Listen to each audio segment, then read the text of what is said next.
Imagine you're a little alien. I mean, you don't think of yourself as an alien. You're just a being. And you don't think of yourself as little either. You're average size for your, that's not the point. You're average size for your species.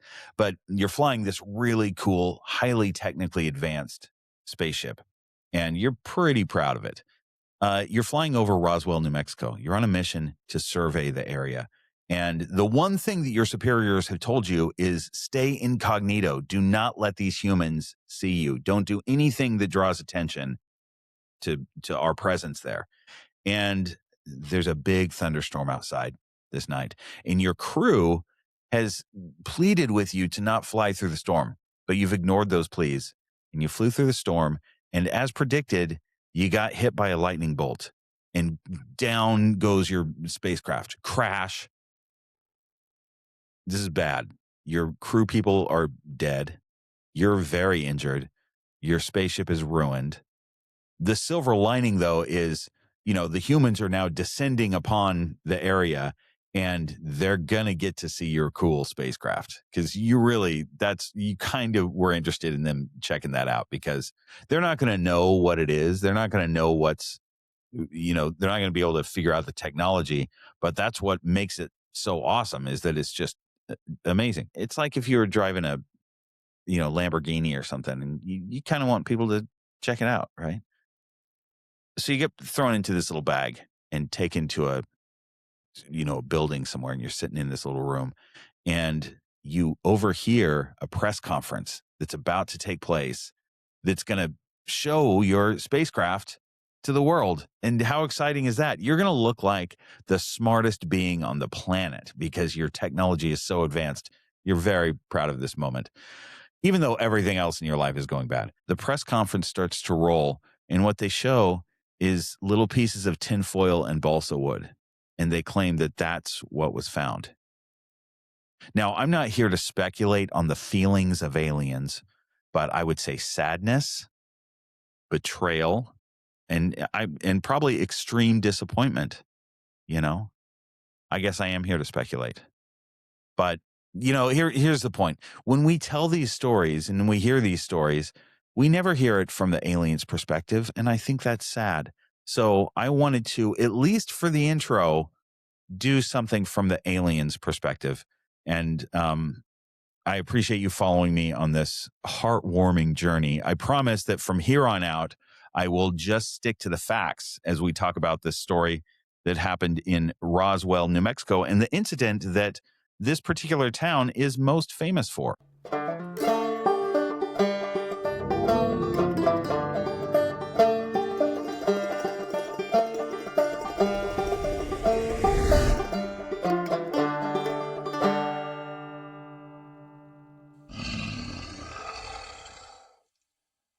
Hey, welcome to Aliens Are Behind Everything and Other Probably True Nonsense.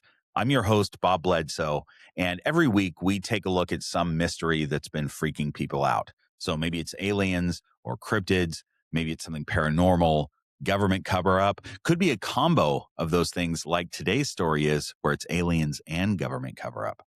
So anyway, if you like that sort of thing, I would love for you to interact with the buttons on whatever platform you're experiencing this on. So those buttons might be a like or a subscribe. It could be a 5-star rating and a review, whatever you can do on that platform to say, hey, I like this new podcast and I'd like to help boost it a little bit. I mean, you can wait till the end because I want you to be honest when you give your 5-star rating and review.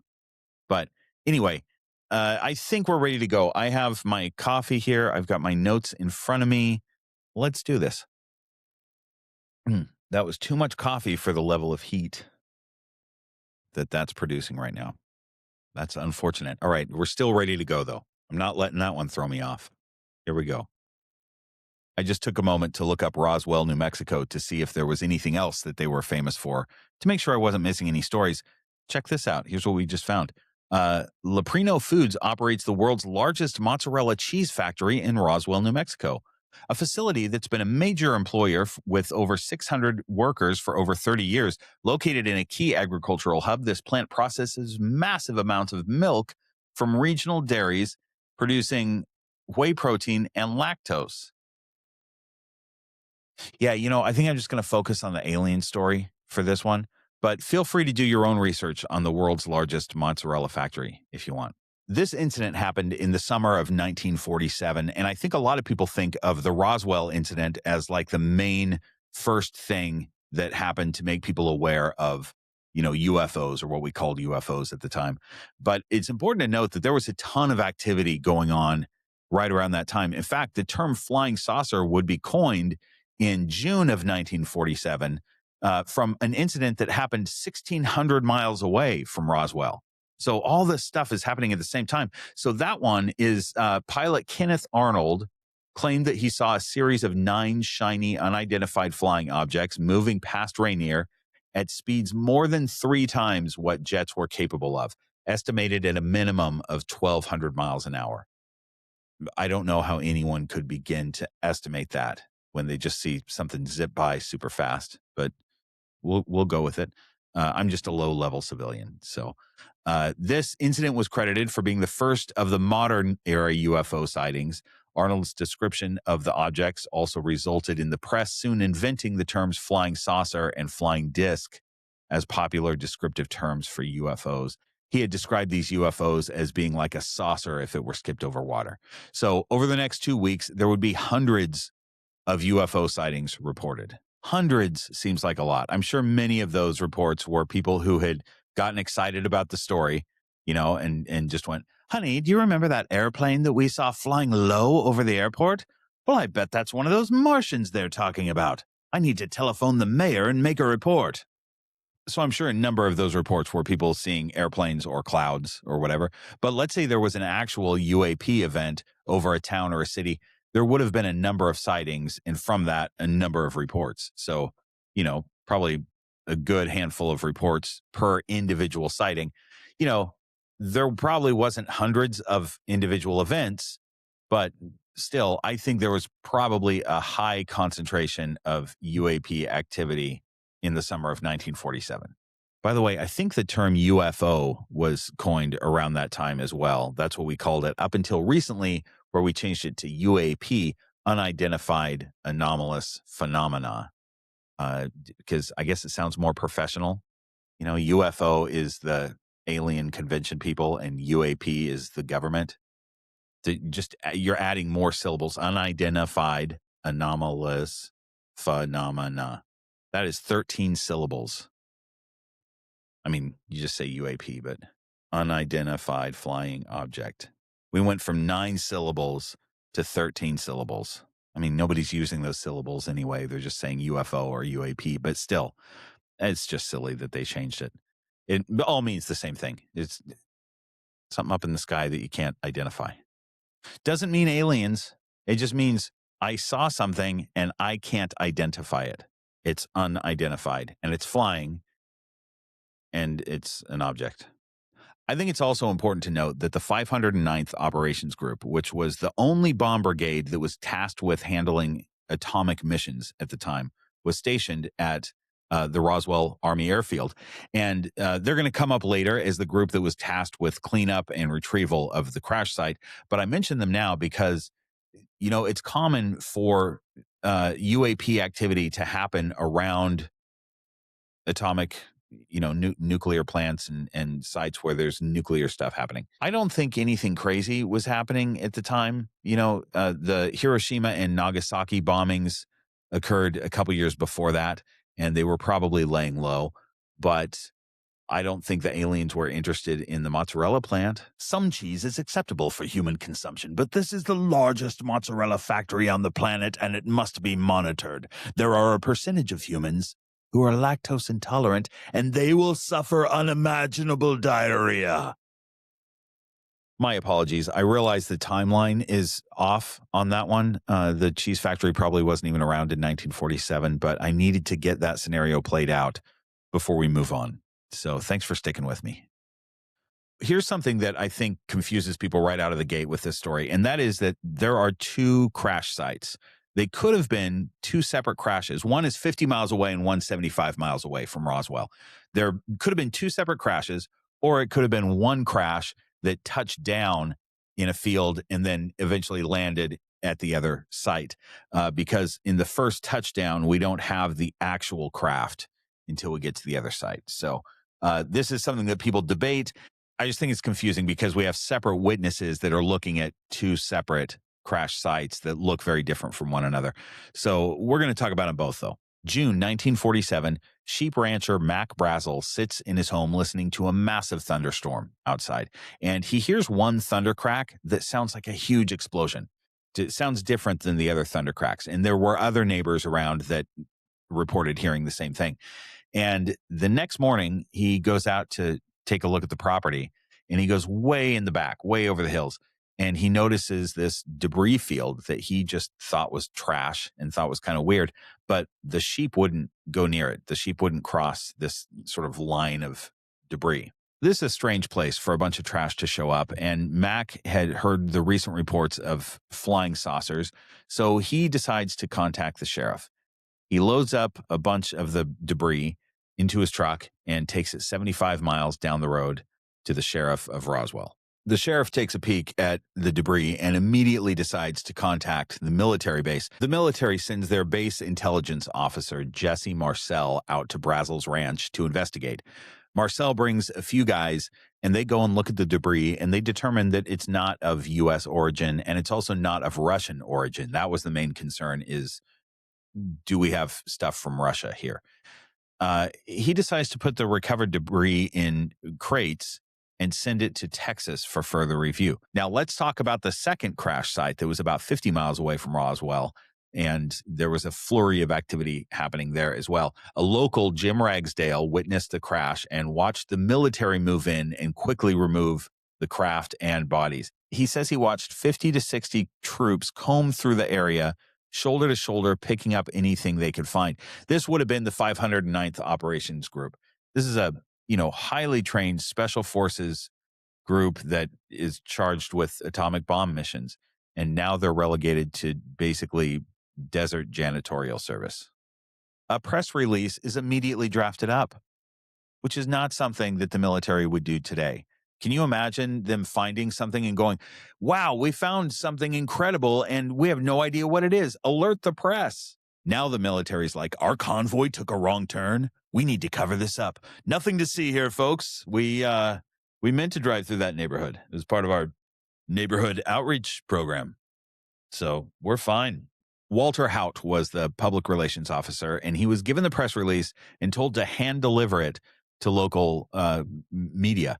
The press release said this: many rumors regarding the flying disc became a reality yesterday when the intelligence office of the 509th Bomb Group of the 8th Air Force Roswell Army Airfield was fortunate enough to gain possession of a disc through the cooperation of one local rancher and the sheriff's office of Chavez County. The flying object landed on a ranch near Roswell sometime last week. Not having phone facilities, the rancher stored the disc until such time as it was able to contact the sheriff's office, who in turn notified Major Jesse A. Marcel of the 509th Bomb Group Intelligence Office. That's Associated Press, July 8th, 1947. To me, that press report seems like both crashes. But, this was huge news because as much as people were talking about UFOs and they were seeing sightings and things like that, those were being reported. Now we have the U.S. military coming out saying, we have one. We recovered a disc. The intelligence office of this specialized force is saying we recovered a disc.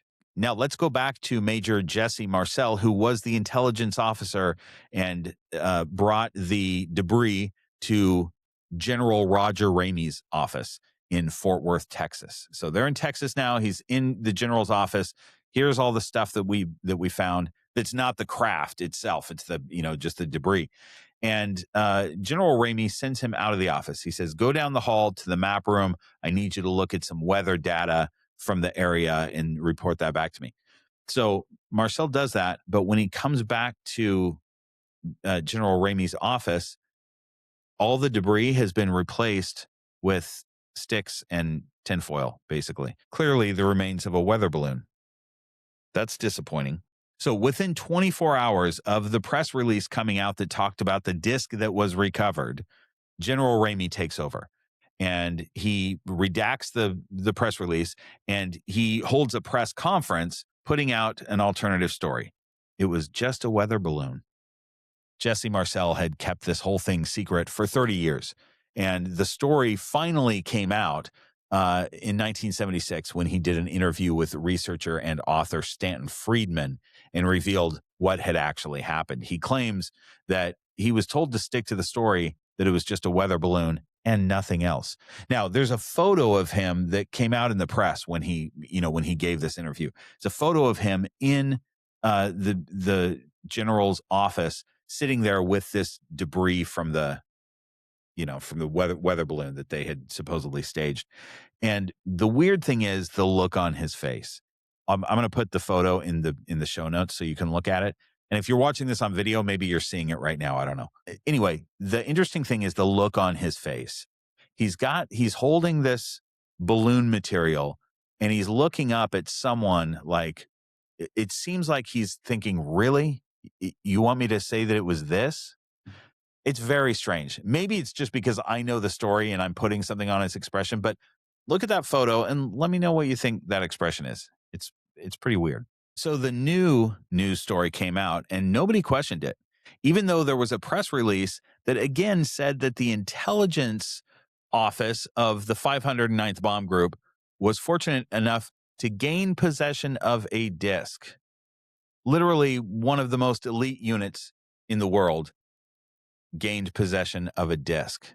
Now, I know this was 1947, but I think even back then, anyone with just a moderate amount of intelligence would be able to tell a disc from a pile of sticks and tinfoil. There's a very powerful thing, I think, in controlling crowd behavior or crowd psychology, and that is a man in a suit standing in front of microphones, especially a man in a military suit standing in front of microphones. I think that when someone stands in front of microphones wearing a suit and says something, the crowd tends to believe it. And so, we had a situation where a press release came out saying one thing about the intelligence office of this elite group found a disc. And then we get a general standing there in a suit in front of microphones saying, no, it wasn't a disc. It was a balloon. And, nobody questioned it. I mean, the other thing is, you're not going to question a general, especially at that time in 1947. If a general tells you something, that's pretty much the final word on it. Even though I feel like a general would be a very busy person. I mean, I don't know that job real well, but I would think that they'd be pretty busy. And they're probably not going to take the time to arrange and perform a press conference on a pile of sticks and tinfoil. I mean, maybe it was a slow day for the general and he decided to dive in and tell the nation about a pile of trash that was found. A pile of trash, by the way, that fooled the intelligence office of an elite unit into thinking it was material that was otherworldly and didn't have the properties of anything anyone had seen before here on Earth. Anyway, crowd mentality, man. Someone in a suit stands in front of the microphone and says, no, you didn't see that thing that you saw before. You didn't see that. You saw this. That's just a tricky psychological thing. Let's back up in time a little bit to when Jesse Marcel was bringing the debris into the general's office and that balloon switcheroo happened. At that exact same time, Mac Brazel is recording an interview at the local radio station in New Mexico. And he's talking about everything they found and the weird properties of this debris and giving a full interview about what happened.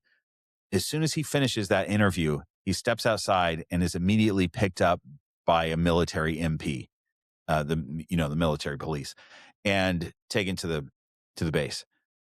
The FCC calls the radio station and says, if you play that interview, we're going to pull your license. You cannot play that interview. So the interview doesn't get played. Mac is on the base for 4 days. Incommunicado, out of contact, 4 days. Comes out of the base 4 days later, and he tells the press, you know what? All I found was some foil and balsa wood. I got excited, and wasn't sure what it was, but I feel bad, and my apologies for causing all this ruckus. So sorry about that. It was just wood and foil. So nothing to see here, right? And Americans at that time, they're not used to government cover-ups. So they're like, oh, okay, nothing to see here. I guess we'll go look at something else then. No problem. It does make sense that the government would want to try to cover something like this up, because 9 years earlier in 1938, War of the Worlds came out. Was broadcast on radio. This was Orson Welles' teleplay, not teleplay, radio play, drama.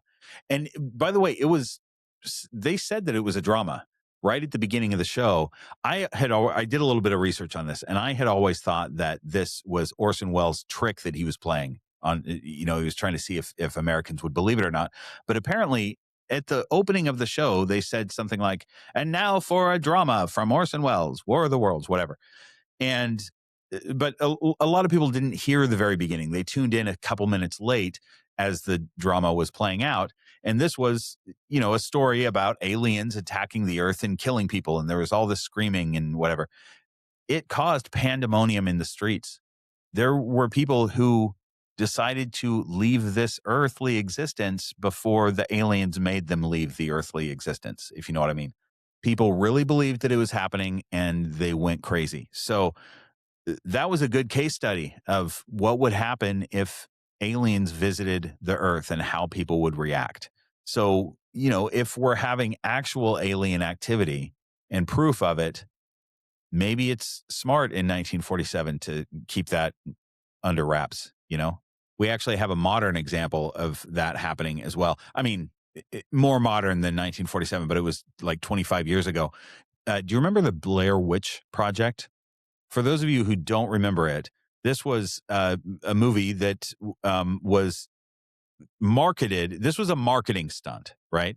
And it worked really well. It was marketed as found footage from a documentary crew that had gone missing. And we found the tapes and put the tapes together, and here's what it is. That's the way it was presented for like the first week or two. And it was real scary. There wasn't pandemonium in the streets because it wasn't like Americans thought that we were being attacked by this witch, necessarily. But it's pretty much all anybody was talking about when that movie first came out. And then eventually it started to leak that maybe that was a stunt and for marketing purposes, and it's not real. And it was drama. That's about when I went and saw the movie, is right when people were starting to say, actually, I think this was scripted. I don't think this was real. So when I saw it, I thought it was very scary. And I was glad that I could sit there and tell myself, okay, it's probably not real. Like maybe it is, it's probably not. But there's a lot of people that thought that, saw it and thought 100% that was real footage. And that made the movie way scarier than it actually is when you realize it was scripted. Anyway, the point is that by the way, also people got real mad when they found out that they were duped, when they found out that those filmmakers weren't actually horrifically murdered in the woods and that they were actors still alive. That made people real mad. But anyway, it's a good movie, and it's much better if you think it's real. So anyway, let's get back to this story. I want to talk about the material that was recovered because I don't think I've mentioned this yet. We're deep into this story and we haven't talked about this yet. This is what Marcel claims was recovered at the site that he went and looked at on Mac's property. Flexible beams that didn't seem like anything that would be on Earth. It had strange hieroglyphic typewriting on it. Something that when he described it, it seems like some sort of fiber optic type material. Which obviously wasn't around in 1947. And then one of the most interesting things and most talked about, because there were a lot of people that interacted with this particular thing, was a metal material that was almost totally weightless. It was like tinfoil in that it was very thin, totally weightless. It could be crumpled up in your hand, but then would go right back to the position. You couldn't burn it, you couldn't tear it, cut it, hit it with a sledgehammer, whatever, it goes right back into position. And there were a lot of witnesses that interacted with this particular material. There were a number of pieces of it that actually, I think, ended up in people's homes. right after the crash. So Jesse Marcel's son, Jesse Jr., got to look at the material that night because his dad brought it home from the crash. Before he showed anybody else, he brought this stuff home, woke his son up and said, "Hey, come take a look at this." He was interviewed years later about it and talked about what he saw. But language experts have also looked at this beam that has the writing on it, and they've confirmed that the symbols on there are not any language, past or present that have been around on this world anyway. But let's go back to the second crash site and talk about what witnesses have said happened there. Okay, I'm going to give you another witness to the actual disc and little aliens that were apparently seen. Dan Dwyer was fire chief of the Roswell Fire Department, and he came forward years later saying that he went up to investigate the crash only to find a government recovery effort already on site. He claims to have witnessed the collection of 4 alien bodies. There were several in mortuary bags. He said they were small, about 3 or 4 feet, with large heads and huge eyes. 3 were dead, and 1 was still alive but severely injured. Air Force Sergeant Melvin Brown also came forward and reported seeing bodies. He was dispatched to the site to work as a guard while the recovery was being done. He claims to have seen 2 alien bodies. The Roswell coroner reported that the military asked for 3 child caskets, which he found very strange. Yeah, I bet. Hello, Roswell Mortuary? Yes, this is Mabel from General Ramey's office. We'd like to have 3 caskets delivered, please. Yes, caskets for children. Oh, that's right, yes. Imagine you needed to bury 3 children, so you wanted a trio of caskets to put their tiny bodies in. That's what we need here on the base. Quickly, please. The reports are that the craft and the bodies were taken to Hangar 84 and stored in wooden crates before being transported to Wright-Patterson Airfield in Ohio. That was a top-secret airbase where they examined recovered enemy aircraft. There have been witnesses come forward saying that they saw alien bodies at Hangar 84 before the bodies and the craft were transferred to Ohio. So that's the actual craft and bodies that were recovered at the second crash site, not the one on Max land. This is what confused me. I'm trying to make it simple. I'm trying to delineate the 2 crash sites. We got the one with the bodies and the craft, and then we've got the debris field in Mac Brazel's backyard, basically.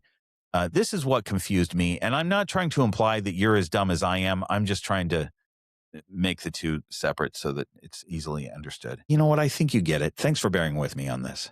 There are people alive today that claim to have handled the debris that was collected in the debris field. And apparently the military went home to home and collected anything that they could find to get rid of the evidence.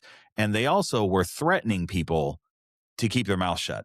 People claim that officials said things like, "It's a big desert out there, and if you say anything about this, nobody's going to be able to find you." The coroner in Roswell, Glenn Dennis, said that the military official that spoke to him told him not to say anything or they'll be picking your bones out of the desert sand. It sounds like people did stay quiet about it for years and are only coming out in recent years after Jesse Marcel's interview, because now there's less fear of repercussions, obviously. But there are also reports of the local newspaper and radio station being ransacked by officials confiscating any evidence or reports of the crashes. So there have been a lot of people that have come forward in recent years talking about what they personally experienced or what their parents or their grandparents experienced. I think a number of those can be discounted. But there's also a good amount of solid people that have solid evidence or solid reports of what they saw. And it's interesting. The government has changed their story about what it is a number of times, and they've crafted what they think is a decent story about spy balloons. They're now saying that Roswell was the most final report, I think, was titled Roswell Case Closed, and it was they're saying that it was spy balloons. But the problem is that spy balloons don't, if they crash land, a balloon isn't gonna leave a massive trench in the earth and scorched earth. By the way, we didn't talk much about that because I thought the aliens and the craft were more interesting than the scorched earth. But basically there was like melted rock type stuff and a huge trench. There's not a balloon that's going to create that, And then we're saying that anyone who's saying that a disc was recovered or that they saw, little men or whatever, were lying about that. The military also has this story about